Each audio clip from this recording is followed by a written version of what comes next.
notation we're going to talk about deals with the normal distribution.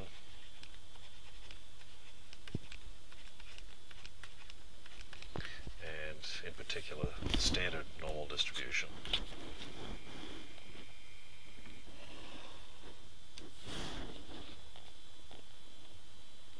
Standard normal distribution is the distribution of z values. The middle of the distribution of z values is 0. Standard deviation is 1.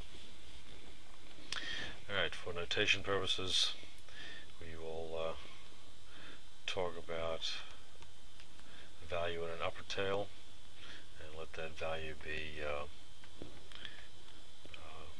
2.5%, which is a very commonly used value. Alright, notice that that as a decimal is 0.025. Alright, the notation that we will use on the z is z.025.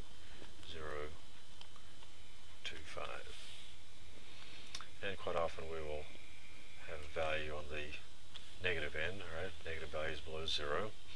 And again we'll have, say, 2.5% here, and the value for z is actually the negative of the value we had on the top, because the normal distribution is symmetrical. Alright, so 2.5% here, 2.5% here, total value of 5%.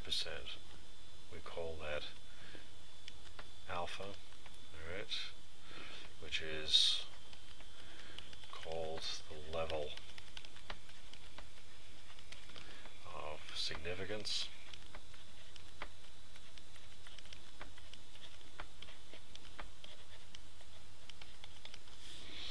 Alpha is the total area of the tails,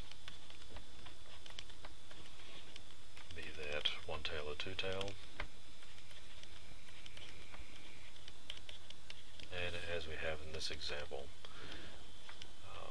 total area is 5%, and actually that's the default value. Down the road, sometimes a level of significance or an alpha is not given, so we'll use 5%.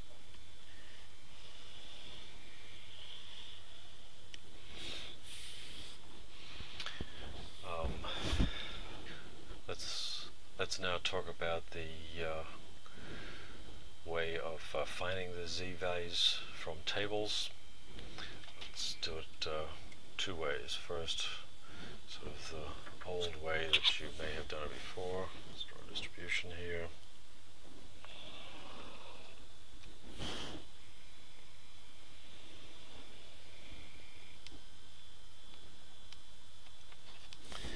And z distribution,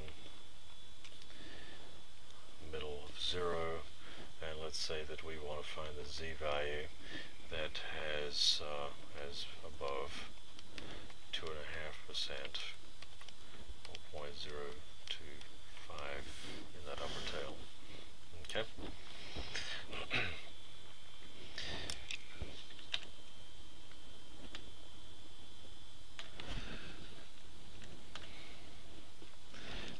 The old way of doing it is with the normal probability table.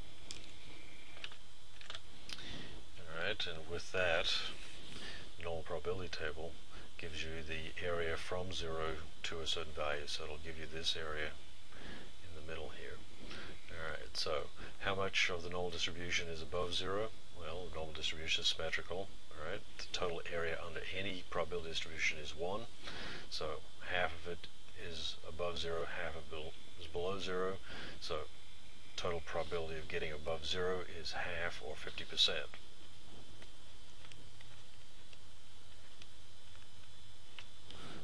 All on that side there. So 2.5% minus, 50% minus 2.5% is 47.5%, or as a decimal, 0.075. Let's go back to the normal distribution table. Look for the value 0.475, and we find that right here. Okay, so this is the value it's in the 1.96 row and the 0.06 column. So the value for that particular z value is 1.96, and of course if you wanted 2.5% in the lower tail, it would be minus 1.96. Alright, so in terms of notation, we say that the z with 0.025 in the upper tail is 1.96.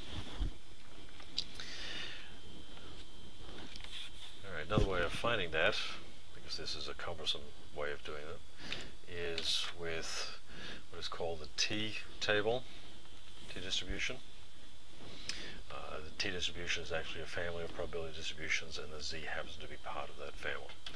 So let's go to where the z distribution, the z values are represented, and you'll see it in the last line here. So don't worry about what this df means right now, but the last line is the portion for the z distribution. Alright, so even though these columns say t with 0.1 or 10%, 0.055%, 0.25, 2.5%, etc., the last line will be for the z. So the z with 10% will be 1.282. The z with 5% in the upper tail, 1.645. The z with 2.5%, the value we want, 1.96. Alright, and going on, the t with the z with 1% in the upper tail, 2.326. 0.5% in the upper tail for the z, 2.576. But like I said, the value we want is 1.96. The beauty of the t-table is, of course, that the routine values that we'll use are here. They're easy to find. We don't have to do any gymnastics to get there. Alright, so the value we want is 1.96. Very simple. Alright, so the next thing we need to do is to talk about the steps involved with the hypothesis test. So we'll call this the hypothesis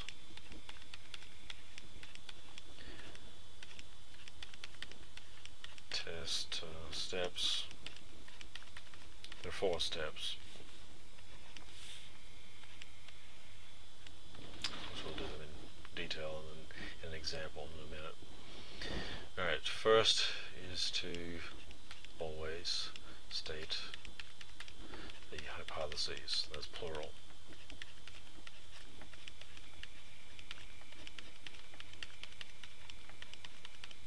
That's SES. We have 2 hypotheses. They're complements.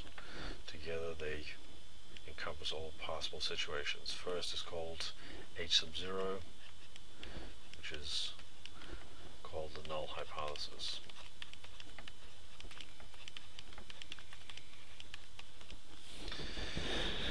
At first, it'll feel like that's the thing that we're testing. The null hypothesis, as we'll see later, always includes, as part of the hypothesis, at least in part, an equal sign. So it always includes an equal sign. The other one, the complement of the null, H sub A, which is the alternative or alternate. We'll call this the alternative hypothesis.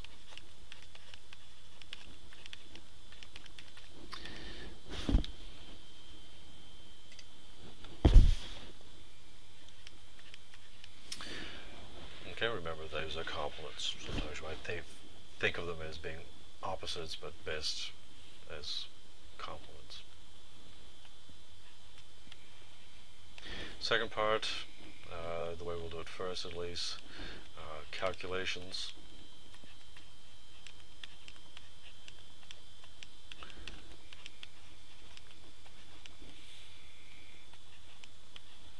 Third, create a decision rule.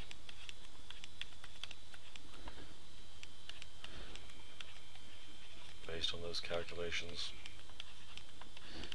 There will be 2 parts of the decision rule corresponding to the 2 hypotheses.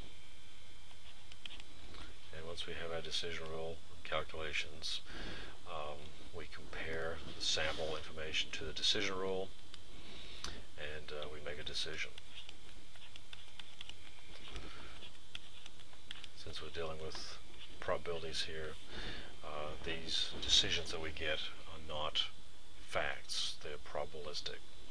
Alright, those are the 4 steps that are included in every hypothesis test. Now down the road, way down the road, we might abbreviate some of these steps extremely quickly. And in the real world, some of these steps might be sort of understood, but they're always there. Also, I should tell you down the road that steps 2 and 3, the order can change depending on how we do it. Actually, there are about 3 ways of doing a hypothesis test. We will cover 2 of those, and in the second way that we'll do, the decision rule will be done first, then we'll do our calculations, but we'll see that as we go along. Alright, so that's some background stuff, and now we're probably ready to go and look at our first example.